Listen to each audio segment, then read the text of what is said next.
എല്ലാ സഹോദരങ്ങൾക്കും നമ്മുടെ യൂട്യൂബ് ചാനലിലേക്ക് സ്വാഗതം. അപ്പോൾ ഇന്ന് നമ്മളിപ്പോൾ ഇവിടെ കാണാൻ പോകുന്നത് ഞാൻ ഇതുവരെ ചെയ്തിട്ടുള്ള വീഡിയോയിൽ നിന്നും വളരെയധികം വ്യത്യസ്തമായിട്ടുള്ളൊരു വീഡിയോ ആണ്. അപ്പോൾ എന്തായാലും നിങ്ങൾ ഈ വീഡിയോ കണ്ടിട്ട് നിങ്ങളുടെ അഭിപ്രായങ്ങളൊക്കെ ഒന്ന് രേഖപ്പെടുത്തിയേക്കണം കേട്ടോ.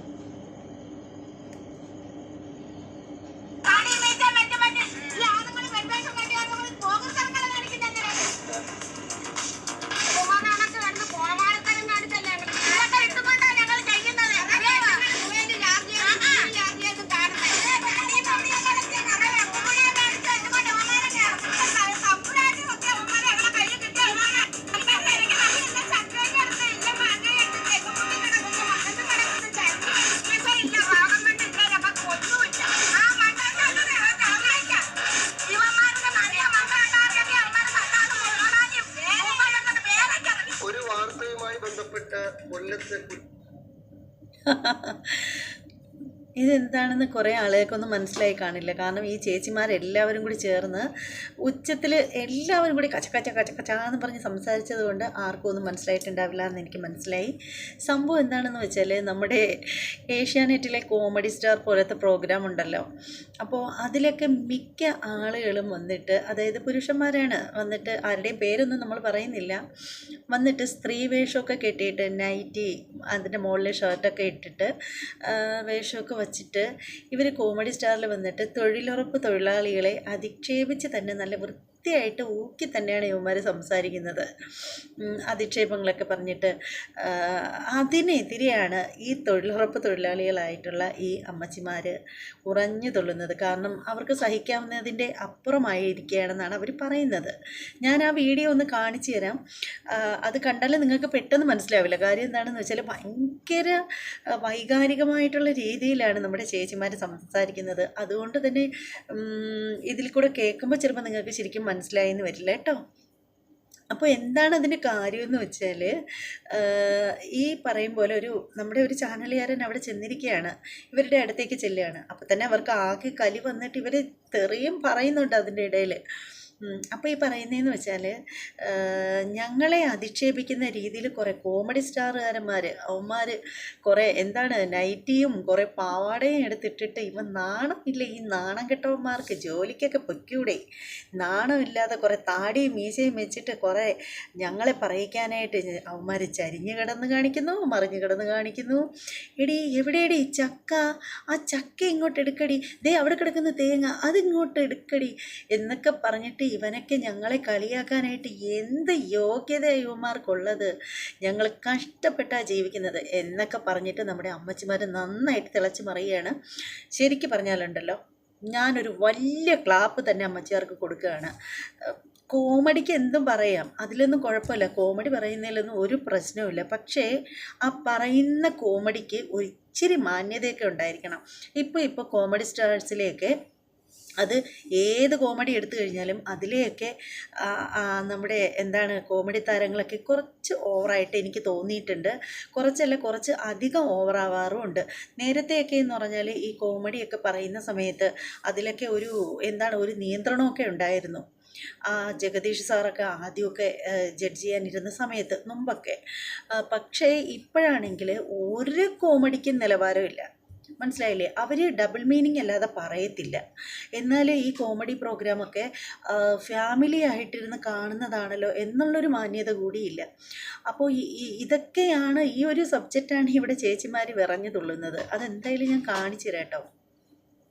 ചിറയിലെത്തിയപ്പോഴാണ് ഞങ്ങളെ കണ്ടതും തൊഴിലുറപ്പിനെത്തിയ ഒരു കൂട്ടം സ്ത്രീകൾ പൊട്ടിത്തെറിച്ചത്. കാരണം ഇതാണ്: പൊരിവെയിലത്തും മഴയത്തും പാടവരമ്പിലും പറമ്പിലും തോടുകളിലും കണ്ടാലറയ്ക്കുന്ന മലിനമായ ഓടകളിലുമൊക്കെ പണിയെടുത്ത് നാടിനെ ചെത്തി മിനുക്കി ഒരുക്കി വൃത്തിയാക്കുന്നവരാണ് തൊഴിലുറപ്പ് തൊഴിലാളികളായ വീട്ടമ്മമാർ. ഈ തുച്ഛമായ വേതനത്തിൽ കുടുംബം കഴിയുന്നവരുമുണ്ട്. പണിയെടുത്ത് ജീവിക്കുന്നത് അന്തസ്സാണെന്ന് കരുതുന്നവർ. ഇവരെ ഹാസ്യാവിഷ്കാരത്തിന്റെ പേരിൽ ചാനൽ പരിപാടികൾ വളരെ പരന്താണ രീതിയിൽ കളിയാക്കുകയും അപമാനിക്കുകയും ചെയ്യുന്നതാണ് ഇവരെ പ്രകോപിപ്പിച്ചത്. പിന്നെ നല്ല അച്ചടി ഭാഷയിൽ പൂരം കേട്ട് ചെവി പൊത്തേണ്ടി വന്നു.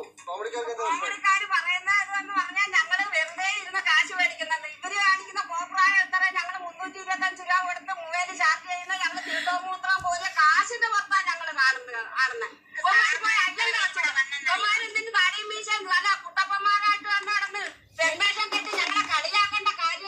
പറഞ്ഞു കൊടു ചേച്ചി. ഞങ്ങൾ ആ രീതിയിലൊന്നും അല്ല ജോലി ചെയ്യുന്നത്. നല്ല വൃത്തിയായിട്ട് ഓടയിലായാലും അയ്യങ്ങളിലായാലും നല്ല ഭംഗിയായിട്ട് ഞങ്ങൾക്ക് തരുന്ന അളവാണ് ഞങ്ങൾ ചെയ്യുന്നത്. അളവ് കഴിയുമ്പോൾ ഞങ്ങളെ ജോലി തീരുമ്പോൾ ഞങ്ങൾ ഇരിക്കും. ചിലന്ന് വിചാരിച്ച് ഞങ്ങൾ ആർക്കും ചേനയും മാങ്ങയും ചക്കയും കക്കാൻ നടക്കുന്നവരല്ല. നല്ല വൃത്തിയായിട്ട് അന്തസ്സായിട്ട് ഞങ്ങൾ പോരുന്ന കാശിന് ഞങ്ങൾ വല്ലോനെ പരിപാലിച്ച് നിന്ന് തന്നെ ഞങ്ങളെ വീട്ടുകളിൽ കിടക്കും. സൺഡേ ഇവമാരാണൊക്കെ കിടന്ന് കോമാരത്തരം കാണിച്ചല്ല ഞങ്ങൾ ജീവിക്കുന്നത്. ഇവമാരെടുത്ത ഇവമാരെ നമ്പരിയായിരിക്കും ഞാൻ കുഴഞ്ഞു എവിടെല്ലാം ഞാൻ തിരക്കുന്നറിയാമോ അവർക്കുള്ള നമ്പര്.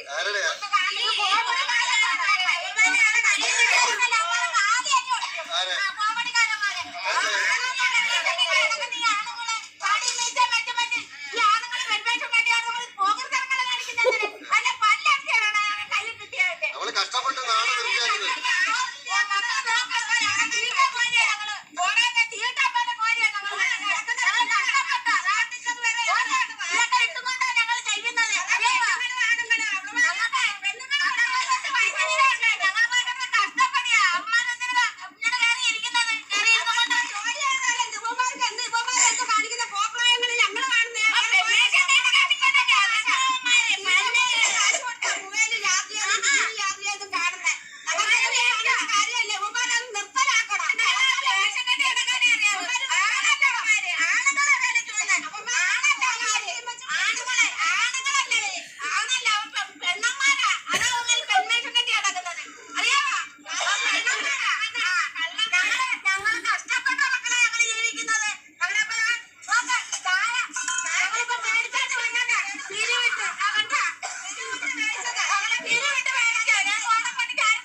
കണ്ടോ? ഏതെങ്കിലും പരിപാടിക്ക് പോയിട്ട്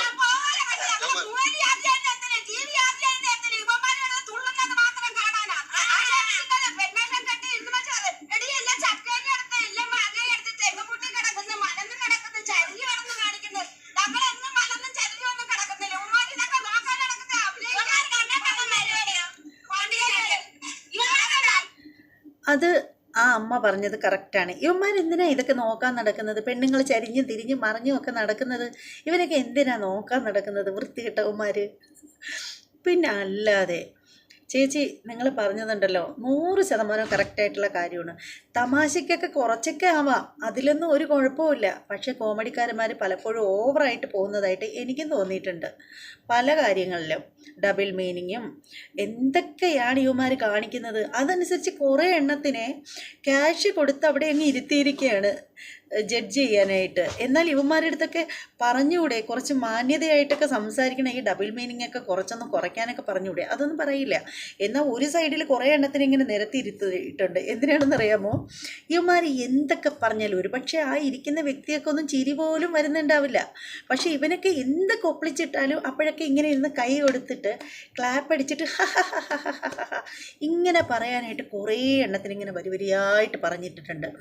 സത്യം പറഞ്ഞാലുണ്ടല്ലോ, അത് അവരെ പറഞ്ഞിരുത്തിയിരിക്കുന്നതാണ്. അല്ലാതെ അവർ ചിരി വന്നിട്ട് കൈ കൊടുത്ത് ക്ലാപ്പ് ചെയ്ത് തന്നെ ഇരുന്ന് ചിരിക്കുന്നതല്ല. അവരുടെ അടുത്ത് പറഞ്ഞിട്ട് അവരവിടെ ഇരുത്തിയിരിക്കുന്നത്. അത് പറയാൻ കാരണം നമ്മുടെ അയൽവാസിയായിട്ടുള്ള ഒരു ചേച്ചി മകളും കൂടി ഇതിൽ പങ്കെടുക്കാനായിട്ട് പോയിട്ടുണ്ടായിരുന്നു. കോമഡി സ്റ്റാർസിൻ്റെ ഓഡിയൻസായിട്ട് പോയിട്ടുണ്ടായിരുന്നു. അപ്പോൾ ആ സമയത്ത് അവർ വന്നപ്പോഴാണ് പറഞ്ഞത്, ഇതുപോലെ ഓരോ സീൻ കഴിഞ്ഞിട്ട് ഇവർ കോമഡിയുടെ ഇടയ്ക്ക് ഇതുപോലെ എല്ലാവരും കൂടി ക്ലാപ്പ് ചെയ്യണം, ചിരിക്കണം എന്നൊക്കെ അവരാണ് പറഞ്ഞു കൊടുത്തിരിക്കുന്നത് എന്നുള്ള കാര്യം പറഞ്ഞത്. എന്ത് തന്നെയാണെങ്കിലും ഉണ്ടല്ലോ, ഈ ചേച്ചിമാർ പറയുന്നെങ്കിൽ കുറേ കളിയാക്കൽ. ആദ്യം ഈ തൊഴിലുറപ്പ് തുടങ്ങി കുറേ നാൾ കഴിഞ്ഞപ്പോൾ തന്നെ ഈ കോമഡി സ്റ്റാർസൊക്കെ തുടങ്ങിയ സമയം തൊട്ട് തന്നെ കോമഡി സ്റ്റാർസ് അല്ല, കോമഡിയുടെ ഏത് പ്രോഗ്രാം എടുത്താലും, ഒന്നൊന്നും ഞാൻ പറയുന്നില്ല, കോമഡിയുടെ ഏത് പ്രോഗ്രാം എടുത്താലും അതിന് മെയിൻ കണ്ടൻറ്റ് തൊഴിലുറപ്പ് തന്നെ ആയിരിക്കും. ഈ തൊഴിലുറപ്പ് പറയുമ്പോഴത്തേക്ക് കുറേ എണ്ണം ഇരുന്ന് പല്ലിളിച്ചുകൊണ്ടിരുന്ന് ചിരിക്കും. അത് കാണാൻ വേണ്ടിയിട്ടാണ്. പക്ഷേ അത് കുഴപ്പമില്ല, അത് എല്ലാത്തിനും ഒരു പരിധിയില്ലേ. പരിധിക്ക് അങ്ങ് പോയാൽ പിന്നെ വേറെ ഒരു കുഴപ്പമില്ല. പക്ഷേ ചില സമയത്ത് പരിധി വിടും. ഈ പറയും പോലെ ഇവർക്ക് ഇത്രയേറെ വിഷമമായത് അതുകൊണ്ടാണ് ചക്ക എടുത്തു മാങ്ങ എടുത്തു എന്നൊക്കെയുള്ള രീതിയിൽ എടി ഇതേ ആയിരിക്കുന്ന ചക്ക ഇങ്ങ് പറിച്ചേ, ഇതേ ആ കിടക്കുന്ന തേങ്ങ ഇങ്ങെടുത്തേ എന്നൊക്കെ പറയുമ്പോഴത്തേക്കേ ഈ ജോലി ചെയ്യുന്നവർക്ക് നല്ല സങ്കടം തോന്നും. ഈ തൊഴിലുറപ്പ് എന്ന് പറയുന്നത് പലരും പറയുന്നേക്കാം, യൂട്യൂബ് ചാനലിൻ്റെ അടിയിലൊക്കെ വന്നിട്ട് നിനക്കൊക്കെ വേറെ പണിയില്ല, പോയി തൊഴിലുറപ്പിന് വെക്കൂടെ എന്ന് പറയും. എൻ്റെ പൊന്ന് ബ്രോസുകളെ, അങ്ങനെ പറയുന്ന ആളുകൾക്ക് വേണ്ടിയിട്ട് ഇതിനിപ്പോൾ ഞാൻ കാണിക്കുന്നില്ല കേട്ടോ, ഇതൊക്കെ തന്നെയാണ് കാര്യം. നിങ്ങൾ മനസ്സിലാക്കേണ്ട ഒരു കാര്യമെന്ന് വെച്ചാൽ ഈ യൂട്യൂബ് ചാനൽ എന്ന് പറയുന്നത് അതും ഒരു തൊഴിൽ തന്നെയാണ്. മനസ്സിലായില്ലേ? അതും ഒരു തൊഴിൽ തന്നെയാണോ. ഈ ജോലി ചെയ്യുന്നതിൻ്റെ ശമ്പളം കൃത്യമായിട്ട് ജോലി ചെയ്യുന്നവർക്ക് അത് ഓരോരുത്തരും ചെയ്യുന്ന വേതനം അനുസരിച്ച്, ഓരോരുത്തരും ചെയ്യുന്ന തൊഴിലനുസരിച്ചുള്ള വേതനം ഓരോരുത്തർക്കും കിട്ടുന്നുണ്ട്. ഫ്രീ ഒന്നുമല്ല ഇത്, മനസ്സിലാക്കുക. അതുകൊണ്ടല്ലേ കണ്ടൻറ്റ് തപ്പി ആളുകൾ ഇറങ്ങുന്നത്, ഞാൻ ഉൾപ്പെടെയുള്ളവർ. പാമ്പ് സന്ധ്യാസമയം കഴിയുമ്പോൾ മാളത്തിൽ നിന്ന് ഇര പിടിക്കാൻ ഇറങ്ങുന്നത് പോലെ. അതുകൊണ്ടേ അത് ഒരു ജോലി തന്നെയാണ്. പക്ഷേ നിങ്ങൾ ഈ തൊഴിലുറപ്പിന് പോയെങ്കിൽ എന്ന് പറയുന്നില്ലേ, പക്ഷേ ഈ തൊഴിലുറപ്പിന് പോയി വൈകുന്നേരം വരെ നിന്ന് ജോലി ചെയ്യുന്നതിനേക്കാളും ബുദ്ധിമുട്ടാണ് ഒരു വീഡിയോയുടെ പേരിൽ നമ്മളെടുക്കുന്ന ആ ഒരു കഷ്ടപ്പാടെന്ന് പറയുന്നത്.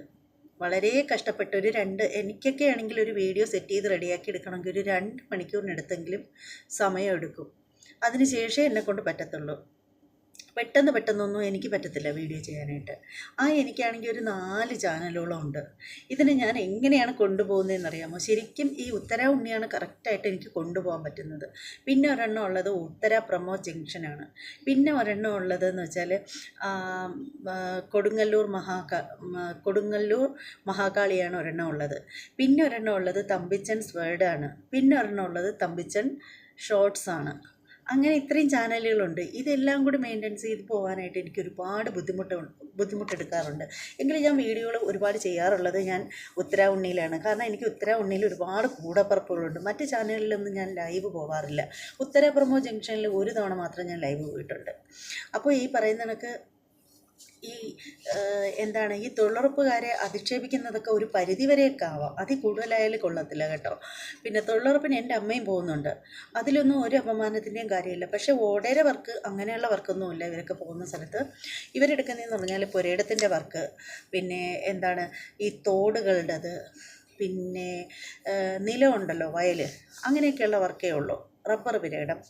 പിന്നെ ഇത്തവണത്തെ ഏറ്റവും നല്ലൊരു വർക്കെന്ന് പറഞ്ഞാൽ ചെണ്ടുമല്ലി ഉണ്ടല്ലോ, ബന്ദി എന്നൊക്കെ പറയുമല്ലോ, ആ സംഭവത്തിൻ്റെ കൃഷിയായിരുന്നു. അതായത് 2 ഏക്കറിലൊക്കെ ബന്ദി കൃഷി ഓണത്തിൻ്റെ സമയത്തായിരുന്നു, ഓണത്തിന് പൂ പറിക്കത്തക്ക രീതിയിൽ. അപ്പോൾ ഭയങ്കര രസമാണ്. ഓരോ വീടുകളുടെ മുന്നിലും ഇത് പൂത്ത് ചിതറി കിടക്കുന്നത് കണ്ടാലുണ്ടല്ലേ. 50 സെൻറ്റ് തൊട്ടുള്ളവർക്കാണ് ഈ ഒരു ഇത് ചെയ്യുന്നത്. 2 ഏക്കറിലൊക്കെ ചെയ്തിട്ടുള്ളത് കൊണ്ട് ഭയങ്കര രസമാണ് കാണാനായിട്ട്. നമ്മുടെ വീടിൻ്റെയൊക്കെ തൊട്ടടുത്തൊക്കെ ഉണ്ടായിരുന്നു ഇങ്ങനെയുള്ള ഈ കൃഷികളും കാര്യങ്ങളും ഒക്കെ. അപ്പോൾ ഇതൊക്കെ ചെയ്യുന്നതെന്ന് പറഞ്ഞാൽ വളരെ കഷ്ടപ്പെട്ട് നന്നായിട്ട് വെട്ടിയാ മുറിയാത്ത തറയുണ്ടെങ്കിലുണ്ടല്ലോ, അത് വെള്ളം കൊണ്ടുവന്ന് ഒഴിച്ച് കൊത്തി ഇളക്കി അവർ കൊടുക്കുന്നൊരു ആദ്യം മനസ്സിലാക്കേണ്ടതെന്ന് പറഞ്ഞാൽ തൊഴിലുറപ്പുകാർ ഇരിക്കേ കിടക്കേ നിൽക്കേ എന്തോ ചെയ്തോട്ടെ, പക്ഷെ അവർക്ക് കൊടുക്കുന്നൊരു വർക്കുണ്ട്. ചിലയിടത്തൊക്കെ എന്ന് വെച്ചാൽ അളന്നാണ് ഇട്ട് കൊടുക്കുന്നത്. അപ്പോൾ ആ അളന്നിട്ട് കൊടുക്കുന്ന വർക്ക് വെച്ചാൽ ഇത്ര സമയത്തിനാ വെച്ചാൽ അത് ചെയ്ത് തീർക്കണം എന്നേ ഉള്ളൂ. മനസ്സിലായില്ലേ? ഇപ്പോൾ 2 ഏക്കർ 4 ഏക്കർ പുരയിടത്തിലുള്ള ഒരു വർക്കാണ് അവർക്ക് വരുന്നതെന്നുണ്ടെങ്കിൽ അത്രയും ആ ഒരു വർക്ക് എത്ര തൊഴിലാളികളുണ്ട് എന്നുള്ളത് നോക്കും. എന്നിട്ട് നോക്കുന്നതെന്ന് വെച്ചാൽ ഒരു തൊഴിലാളിക്ക് ഒരു ദിവസം 1/2 സെൻറ്റ് പുരയിടം, അതാണ് കണക്കെന്ന് പറയുന്നത്. അത് കയ്യാല ആയാലും കുഴിയാണെങ്കിലും അതുപോലെ കോണ്ടൂർ ബണ്ട്, അങ്ങനെയൊക്കെ കുറേ കാര്യങ്ങളുണ്ട് ഇതിൻ്റെ ഇടയിൽ. അപ്പോൾ ഇത് എല്ലാം ചെയ്യുന്നത് ഇവരാരും ഒരു കള്ളത്തരവും കാണിച്ചു കഴിഞ്ഞാൽ ഒന്ന് ഓർത്ത് നോക്കൂ. അങ്ങനെ കള്ളത്തരം കാണിച്ചു കഴിഞ്ഞാൽ എങ്ങനെ ഇവർക്ക് ഈ വർക്ക് ചെയ്യാൻ പറ്റും? തൊഴിലുറപ്പുകാർ പെണ്ണുങ്ങൾ ചെയ്തിട്ട് പോകുന്ന സ്ഥലങ്ങളുണ്ടല്ലോ, ചെന്ന് നോക്കിയാൽ എന്ത് നല്ല നീറ്റായിട്ടാണ് ജോലികളൊക്കെ ചെയ്തിട്ടിരിക്കുന്നത്. അതപ്പോൾ അവർ വെറുതെ ഇരുന്നിട്ടാണെങ്കിൽ അത് സാധിക്കില്ല. ആദ്യം ഈ മൊബൈലും എടുത്ത് തൂക്കി പിടിച്ചുകൊണ്ട് ഇങ്ങനെ ചൊരച്ച് ഇരിക്കുന്ന ഈ ആളുകളാണ് ഇവരിങ്ങനെ കുറ്റം പറയുന്നത്. മനസ്സിലായില്ലേ? ഈ കോമഡിക്കാരൊക്കെ ഈ തൊഴിലുറപ്പുകാരെയൊക്കെ കണ്ടൻറ്റാക്കി എടുക്കുന്നതിൽ കുഴപ്പമൊന്നുമില്ല, പക്ഷേ മാന്യമായ രീതിയിലായിരിക്കണം. അപ്പോൾ ഓവറായി കഴിയുമ്പോഴത്തേക്കുണ്ടല്ലോ സഹിക്കാൻ പറ്റാതായി പോകും. അപ്പോൾ അവരും പൊട്ടിത്തെറിക്കും. കാരണം അവരേക്കും ഉണ്ട്, അവരെന്തുമാത്രം കഷ്ടപ്പെടുന്നുണ്ട്. എല്ലാ തൊഴിലുറപ്പുകാരും ഈ പുരയിടവും അയ്യങ്ങളും മാത്രമല്ല വർക്ക് ചെയ്യുന്നത്, ഓടേരെ പണി ചെയ്യുന്ന ആളുകളുണ്ട്. അവരെന്തുമാത്രം കഷ്ടപ്പെടും. മാലിന്യങ്ങളൊക്കെ അവിടെ കൂടിക്കിടക്കുന്നതൊക്കെ വാരുന്നവരുണ്ട്. മനസ്സിലായില്ലേ? നമ്മുടെ ഏരിയയിലൊന്നും അങ്ങനെയുള്ള ബുദ്ധിമുട്ടുകളൊന്നുമില്ല, അങ്ങനെയുള്ള പണികൾ എടുക്കാറുമില്ല, ഇവർ പോകാറുമില്ല. പക്ഷെ ഞങ്ങൾ തിരുവനന്തപുരത്താണെങ്കിലും മെയിൻ സിറ്റിയിലല്ല, ഗ്രാമപ്രദേശമാണ്. അപ്പോൾ അതുകൊണ്ട് തന്നെ ഇതുപോലെയുള്ള വർക്കുകളും കാര്യങ്ങളൊന്നുമില്ല. എന്നാൽ സിറ്റിയിലോട്ടൊക്കെ ഈ പറയുന്നത് പോലെ തൊഴിലുറപ്പ് ചെയ്യുമ്പോഴത്തേക്ക് ഈ ഓടയിൽ പോലുള്ള മാലിന്യങ്ങൾ വരെ കൈകൊണ്ട് വരുന്നവരുണ്ട്, അറിയാമോ? പിന്നെ അതുപോലെ തന്നെ ചില വീടുകളിൽ ഞാൻ കേട്ടിട്ടുണ്ട്, എൻ്റെ അമ്മയൊക്കെ പറഞ്ഞിട്ടുണ്ട്, പക്ഷെ അമ്മയൊന്നും ചെയ്യാറില്ല. പക്ഷേ അവർ പറഞ്ഞിട്ടുണ്ട്. കാരണം എൻ്റെ അമ്മയ്ക്ക് മലം എന്നൊക്കെ പറഞ്ഞാലേ അവർ ഛർദ്ദിക്കും. അവരൊരു പ്രത്യേക ജീവിയാണ്. ഭക്ഷണം കഴിക്കാൻ വന്നിരിക്കുമ്പോൾ മലം എന്ന് പറഞ്ഞാൽ മതി, മനസ്സിലായില്ലേ? അല്ലെങ്കിൽ ജലദോഷമുള്ളൊരു വ്യക്തി ഇങ്ങനെ ആക്കിയാലും മതി, ഇട്ടിട്ട് പോകും ഭക്ഷണം. അതാണ് എൻ്റെ അമ്മയുടെ ഒരു സ്വഭാവം എന്ന് വെച്ചാൽ. അപ്പോൾ എന്താണ് ഞാൻ പറയുന്നതെന്ന് വെച്ചാൽ,